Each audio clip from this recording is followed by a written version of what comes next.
नमस्कार, आप देख रहे हैं इंडिया न्यूज। मैं हूं आपके साथ अनन्या बेदी। बीते 2 दिन से वाराणसी पूरी तरह से भगवा रंग में रंगी हुई है।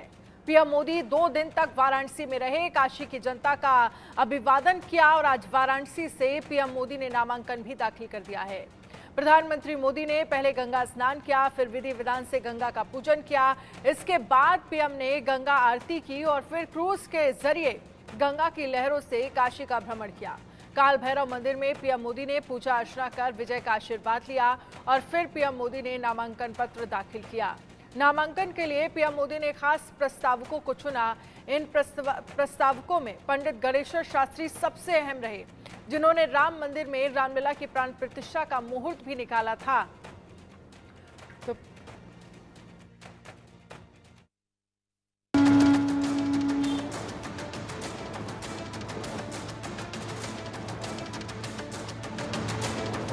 नामांकन तीसरी बार, पीएम का नारा 400 पार। काशी से भरा पर्चा, पूरे विश्व में चर्चा। काल भैरव से लिया आशीर्वाद, फिर मिलेगा जीत का स्वाद। काल भैरव से आशीर्वाद के बाद पीएम मोदी नामांकन करने पहुंचे। इस दौरान पीएम के साथ मंत्रियों और मुख्यमंत्रियों की लंबी कतार भी थी, लेकिन सबसे खास थे वो 4 शख्स जो पीएम मोदी के प्रस्तावक बनकर पहुंचे थे। चारों प्रस्तावकों को लंबी मंत्रणा के बाद फाइनल किया गया था और हर प्रस्तावक का महत्व भी अपने आप में अनूठा था। प्रस्तावकों ने किए हस्ताक्षर, चुनाव में नहीं अब कोई बाधा। पीएम मोदी के नामांकन पत्र पर चारों प्रस्तावकों ने अपने हस्ताक्षर किए और हस्ताक्षर के जरिए ये फाइनल कर दिया कि पीएम मोदी का चुनाव दमदार होगा। प्रस्तावकों में भी बीजेपी ने जाति समीकरण की बारीकियों का ध्यान रखा है। बैजनाथ पटेल ओबीसी हैं और संघ के पुराने कार्यकर्ता हैं और पहले जनसंघ और फिर बीजेपी से लगातार जुड़े रहे हैं। लालचंद कुशवाहा ओबीसी समाज से हैं और पीएम मोदी के फैन हैं। पंडित गणेश्वर शास्त्री द्रविड़ ब्राह्मण हैं और कई पीढ़ियों से काशी में रहते हैं। गणेश्वर शास्त्री ने ही राम मंदिर में रामलला की प्राण प्रतिष्ठा का मुहूर्त निकाला था। संजय सोनकर दलित समाज से हैं और बीजेपी के कार्यकर्ता हैं। अच्छा, आप सोनकर जाति से आते हैं, उसके अलावा भारतीय जनता पार्टी के बहुत पुराने कार्यकर्ता हैं। प्रस्तावक बनके आपको कैसा महसूस हो रहा है? एक कार्यकर्ता, एक छोटा सा कार्यकर्ता को क्या महसूस होगा, इससे बड़ी खुशी क्या हो सकती है कि आज हम पूज्य प्रधानमंत्री जी के प्रस्तावक बनने जा रहे हैं, जो विश्व के नेता हैं, जो लोकप्रिय नेता हैं। हम सभी सौभाग्यशाली हैं जो हम लोग उनको वोट करेंगे और लगातार उनका हम सबको सानिध्य मिलता रहता है। किन किन पदों पे रहे हैं आप? मैं जिला कार्य समिति के पद पे रहा हूँ, उसके पहले भी कई पदों पे रहा हूँ। अनुसूचित मोर्चे का जिला अध्यक्ष रहा हूँ, 2 बार के जिले के महामंत्री हूँ भारतीय जनता पार्टी का। हम आपको बधाई देते हैं। धन्यवाद आपको। नामांकन हुआ फाइनल, रणनीति पर हुआ मंथन। पीएम मोदी ने नामांकन के बाद रुद्राक्ष कन्वेंशन सेंटर का रुख किया। यहाँ बीजेपी और एनडीए के वरिष्ठ नेताओं और मुख्यमंत्रियों के साथ बैठक की। अगले 3 चरण के चुनावों की रणनीति पर मंथन हुआ और 400 पार का नारा एक बार फिर बुलंद हुआ। पीएम मोदी ने नामांकन कर दिया है। प्रस्तावकों ने भी पूरे उत्साह के साथ पीएम मोदी का समर्थन किया है।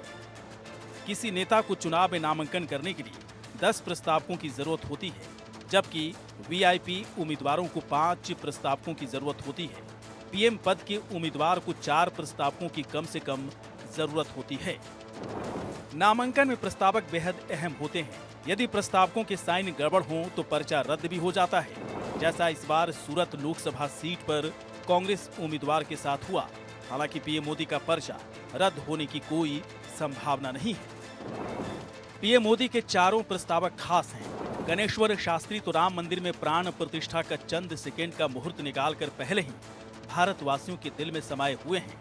संघ और बीजेपी के पुराने कार्यकर्ता बैजनाथ पटेल को पीएम ने प्रस्तावक बनाकर जिले के नेताओं को भी अपने साथ रखा है। लालचंद कुशवाहा के जरिए ओबीसी वोटर्स तक सीधे पहुंच बनाई और संजय सोनकर के जरिए दलित वोटर्स को भी संदेश दिया कि बीजेपी ही हर वर्ग की पार्टी है। Bureau report, India news. Varanasi में पीएम मोदी के प्रस्तावक बनाए गए चारों महानुभाव बेहद खास है। इन प्रस्तावकों में जाति समीकरण का भी ध्यान रखा गया है। इन प्रस्तावकों में पंडित गणेश्वर शास्त्री प्रमुख नाम है। गणेश्वर शास्त्री राम मंदिर की प्राण प्रतिष्ठा और ज्ञानव्यापी तहखाने में पूजा का मुहूर्त निकाल चुके हैं। पंडित ज्ञानेश्वर शास्त्री से बात की इंडिया न्यूज संवाददाता ने, सुनिए। भारतवर्ष का अभ्युदय हो, यही था। कैसे आपको जानकारी मिली कि आप भी प्रधानमंत्री जी के प्रस्तावक हैं? अरे प्रधानमंत्री कार्यालय से आया था प्रधानमंत्री के तो आशीर्वाद दे दिया आपने? आशीर्वाद दे दिया। ये आपने देखा कि गणेश्वर शास्त्री थे जिन्होंने प्रधानमंत्री को आशीर्वाद। और इस पर ज्यादा जानकारी के साथ निकिता सरीन हमारे साथ वाराणसी से लाइव जुड़ गई हैं, आकाश हमारे साथ जुड़ गए हैं, जमील हमारे साथ वाराणसी से लाइव जुड़ गए हैं। सबसे पहले निकिता, मैं आपके पास आना चाहूंगी। कल प्रधानमंत्री नरेंद्र मोदी ने रोड शो किया और आज नामांकन किया है। चारों प्रस्तावक जो हैं उनमें खास तौर पर जातिगत समीकरण को ध्यान में रखा गया है। किस तरह का नजारा कल से लेकर आज तक काशी में देखने को मिला?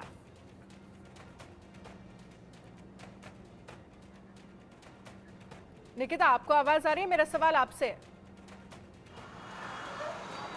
जी, मुझे आवाज मिल रही है आपकी अब। जी, निकिता, मैं आपसे समझना चाहती हूँ क्योंकि आप पिछले 2-3 दिन से वाराणसी में हैं।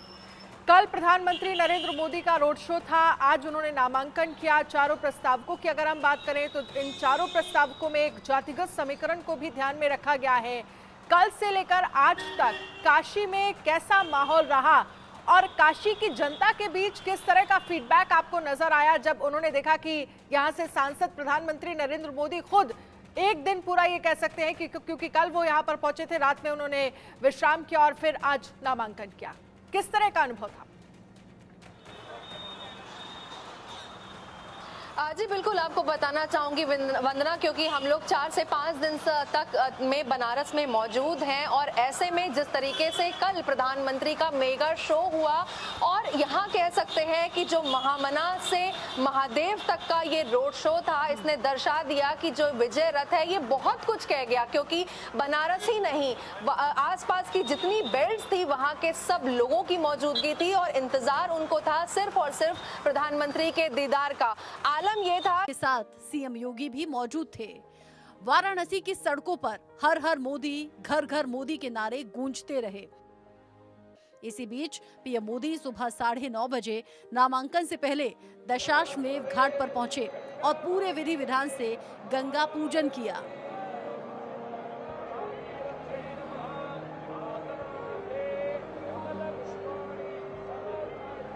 वेंकट रमन घनपाठी समेत 5 ब्राह्मणों ने पीएम मोदी को विधि विधान से गंगा पूजन और आचमन कराया।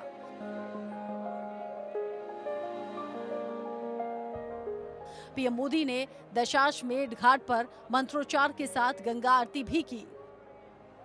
पीएम ने लगभग 20 मिनट तक मां गंगा की पूजा अर्चना की। भक्ति भाव से सराबोर पीएम मोदी क्रूज से नमो घाट के लिए रवाना हो गए।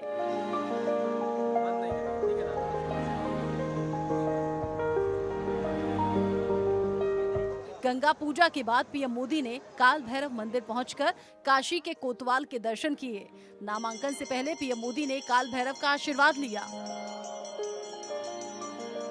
पीएम मोदी ने काशी के कोतवाल काल भैरव की आरती भी की।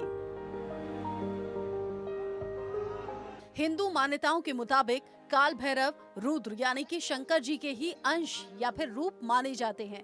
श्रद्धालु मानते हैं कि अगर काशी में भैरव नाथ जी के दर्शन पूजन नहीं किए तो काशी आना ही निष्फल हो जाता है। पीएम मोदी ने भी काल भैरव से अनुमति लेकर अपना पर्चा भरा। मोदी के नामांकन के लिए भगवा रंग में काशी रंग गया। नामांकन से पहले 3 मई को वाराणसी में 3 घंटे तक पीएम मोदी का मेगा रोड शो चला। रोड शो के बाद पीएम मोदी ने बाबा विश्वनाथ का आशीर्वाद लिया। इन 2 दिनों में प्रधानमंत्री नरेंद्र मोदी ने काशी से अपना रिश्ता और गहरा कर लिया है। 10 साल पहले उन्होंने कहा था कि ना मुझे भेजा गया है ना मैं आया हूँ, मुझे खुद माँ गंगा ने बुलाया है। और उसी माँ गंगा की गोद में आज उन्होंने एक नया संकल्प लिया है और काशी की जनता की गारंटी के साथ मोदी अपने चुनावी सफर में और आगे बढ़ गए हैं। अरविंद चतुर्वेदी, महिमा कटारिया के साथ निकिता सरीन, वाराणसी, इंडिया न्यूज।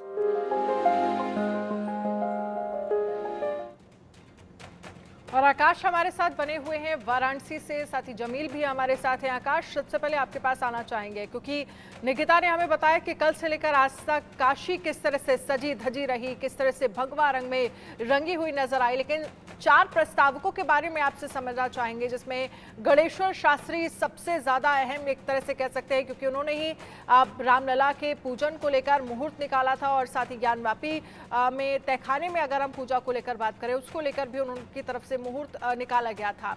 ये चारों प्रस्तावकों के जरिए किस तरह से जातिगत समीकरण साधने की कोशिश की गई?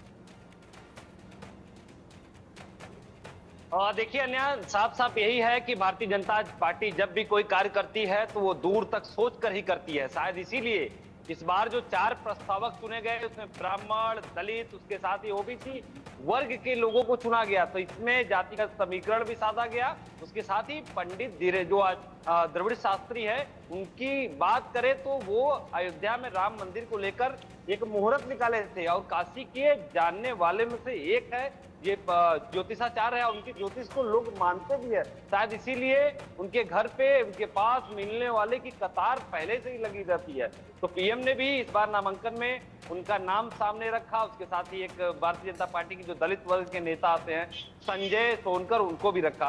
तो जाति समीकरण को देख के किया गया। वैसे प्रधानमंत्री का जब भी कार्यक्रम काशी में होता है तो धर्म, आस्था और परंपरा को लेके चलते हैं, इसीलिए महामना के गेट से उनका रोड शो चालू हुआ और महादेव के गेट तक समापन हुआ। और आज खुद जब उन्होंने नामांकन फाइल करना की प्रक्रिया की तो सबसे पहले काशी के कोतवाल का दर्शन किया। मान्यता यह है कि काशी के जब भी काशी में कोई शुभ मुहूर्त हो या कोई नया कार्य करने जाने वाला कोई होता है तो सबसे पहले काशी के कोतवाल के दर पे अपनी हाजिरी लगाता है, तभी वो कार्य सफल होता है, तभी वो बनारस में टिक पाता है। 2014, 2019, 2024 में पीएम मोदी ने काल भैरव दर्शन करने के बाद ही नॉमिनेशन किया, तो इस बार भी वो तस्वीर देखने को मिला। कहा जाता है ना कि काशी कबूर छोड़िए काहे विश्वनाथ धाम, मरने पे मोक्ष मिले जीते लंगड़ाम। तो काशी में वो परंपरा, वो भाव, वो विभोर, वो जो संस्कृति पीएम मोदी के रोड शो में दिखा, वो आज जो नामांकन। ठीक है जमील, आपके पास मैं आना चाहूंगी। इस बीच जब महामना से लेकर महादेव तक जो रोड शो की तस्वीरें भी हमने कल दिखाई थी, लेकिन सबसे अहम जानना ये भी जरूरी हो जाता है क्योंकि बड़ी संख्या में इस रोड शो में काशी की जनता जो है वो उमड़ी थी। प्रधानमंत्री नरेंद्र मोदी की एक झलक पाने के लिए लोग किस तरह से बेताब नजर आए। लोगों से आपने बातचीत की होगी, क्या प्रतिक्रिया लोगों की तरफ से नजर आई? 10 सालों में कितना विकास लोग देख पा रहे हैं? हालांकि मैं खुद पहले भी गई हूं, जब 10 साल पहले की काशी थी और उसके बाद भी मैं काशी देखने गई हूं। एक बड़ा बदलाव और एक बदली हुई तस्वीर काशी की नजर आती है। देखिए बिल्कुल, प्रधानमंत्री नरेंद्र मोदी अपने बनारस को बनारस बना दिए। कहा जाता है कि बनारस जो पहले था वो अब नए आधुनिक बनारस की तरफ बढ़ रहा है बहुत तेजी से। प्रधानमंत्री नरेंद्र मोदी जब भी बनारस में आए हैं, बनारस में करोड़ों की सौगात दिए हैं और बनारस निश्चित तौर पर बदल रहा है। कल हमने महामना से महादेव तक की जो यात्रा देखी, जो रोड शो देखा, निश्चित तौर पर बनारस की तमाम जो जनता है, सारे समुदाय जो अपने प्रधानमंत्री का स्वागत करने के लिए, इस्तकबाल करने के लिए मौजूद थे। जो हमारी मौजूदगी थी वो मदनपुरा में थी। मदनपुरा मुस्लिम बाहुल इलाका है। हम उन लोगों से भी बातचीत किए थे। उन्होंने कहा कि हम अपने सांसद नहीं बल्कि देश के प्रधानमंत्री का स्वागत करने के लिए यहाँ पर मौजूद है। तो आप जरा सोचिए कि एक मुस्लिम कौम के लोग जो इस बात को लेकर कहते हैं कि हम अपने सांसद नहीं बल्कि प्रधानमंत्री का स्वागत करने के लिए यहाँ पर मौजूद हैं, पंखुड़ियों के साथ, फूल मालाओं के साथ। और उनके स्वागत में जिस तरह से देखा जाए तो कल एक वीडियो बहुत तेजी से वायरल हो रहा है कि एक नौजवान लड़का आरती करते हुए प्रधानमंत्री नरेंद्र मोदी का स्वागत किया। तो छोटे बच्चे से लेकर बुजुर्ग तक उस रोड पर खड़े थे प्रधानमंत्री नरेंद्र मोदी के स्वागत करने के लिए। और जो आज की भी तस्वीर थी वो बेहद खास थी। हम आज नमो घाट पर मौजूद थे। नमो घाट जब दशाश्वमेध घाट से वो सप्तमी गंगा का पूजा करने के बाद वो क्रूज पर सवार होकर जब माँ गंगा के आंचल में चलते हुए आगे बढ़ रहे थे तो राजेंद्र प्रसाद घाट से लेकर, दरभंगा घाट से लेकर, पंचगंगा घाट से लेकर या भैंसासुर घाट, राजघाट होते हुए नमो घाट तक पहुंचे। तो उन बीच में जितने भी लोग थे उन लोगों से भी प्रधानमंत्री नरेंद्र मोदी ने अभिवादन उनका स्वीकार किया। तो निश्चित तौर पर प्रधानमंत्री नरेंद्र मोदी को देखने के लिए बनारस के लोग बेताब रहते हैं।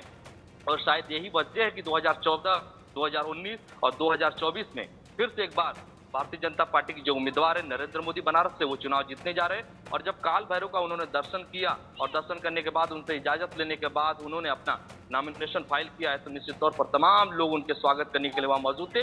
और तमाम जो प्रदेश के अलग अलग मुख्यमंत्री थे और कैबिनेट मंत्री थे, उसके बाद भी वीआईपी थे, तमाम लोग प्रधानमंत्री नरेंद्र मोदी के नामांकन में साक्षी बने। और इसी को लेकर आगे चुनाव लड़ने की जो मैसेज प्रधानमंत्री नरेंद्र मोदी ने रुद्राक्ष कन्वेंशन सेंटर में उन तमाम कार्यकर्ताओं को दिया, निश्चित तौर पर एक तारीख की तस्वीर बेहद खूबसूरत भी हम आपसे चर्चा करेंगे, लेकिन उससे पहले कुछ तस्वीरें, कुछ रिपोर्ट्स भी एक बार हमारे दर्शकों को दिखा देते हैं। प्रधानमंत्री नरेंद्र मोदी वाराणसी से तीसरी बार चुनाव लड़ रहे हैं।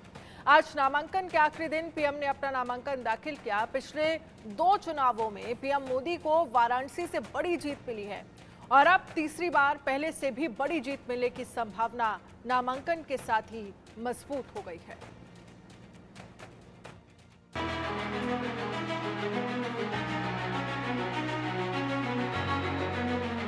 मैदान में तीसरी बार काशी से होगा 400 पार।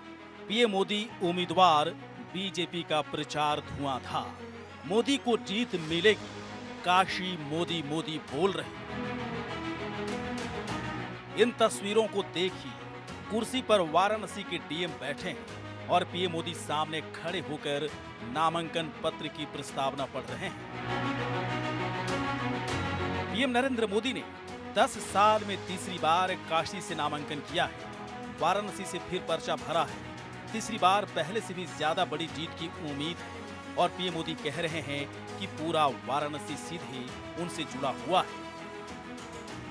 पीएम मोदी नामांकन करने पहुंचे तो उनके साथ बीजेपी के तमाम दिग्गज नेता मौजूद थे। गृह मंत्री अमित शाह से लेकर केंद्रीय मंत्रियों की पूरी फौज पीएम के साथ थी।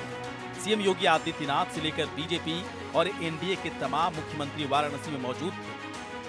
पीएम मोदी पहली बार 2014 में वाराणसी से लोकसभा चुनाव लड़ने पहुंचे थे। तब भी पीएम के साथ बीजेपी के बड़े नेता मौजूद रहे थे। 2014 में पीएम मोदी को वाराणसी में 56.37% वोट मिले थे। 5,81,022 लोगों ने पीएम मोदी को वोट किया था और पीएम ने 3,71,784 वोट से जीत दर्ज की थी। 2014 में वाराणसी से सांसद बनने के बाद पीएम मोदी ने काशी के कायाकल्प की शुरुआत की। काशी आज जिस रूप में नजर आता है, उसकी नींव 2014 में नरेंद्र मोदी की विजय के साथ ही पड़ी थी। 2019 में नरेंद्र मोदी ने फिर वाराणसी से पर्चा भरा और चुनाव मैदान में उतरे। इस बार पीएम मोदी की जीत 2014 में मिली जीत से भी बड़ी जीत थी। 2019 में पीएम मोदी को 63.62% वोट मिले। पीएम को कुल 6,74,664 वोट मिले और पीएम ने ये चुनाव 4,79,505 वोट से जीता। अब एक बार फिर पीएम मोदी वाराणसी से चुनाव मैदान में और वाराणसी लोकसभा पहले ही पीएम मोदी को जीत का आशीर्वाद दे रही है। वाराणसी लोकसभा सीट पर 1 जून को आखिरी चरण में वोट डाले जाएंगे। इस बार मोदी का मुकाबला कांग्रेस के अजय राय से है, जो पिछले 2 चुनावों से लगातार तीसरे नंबर पर आ रहे हैं। Bureau report, India news.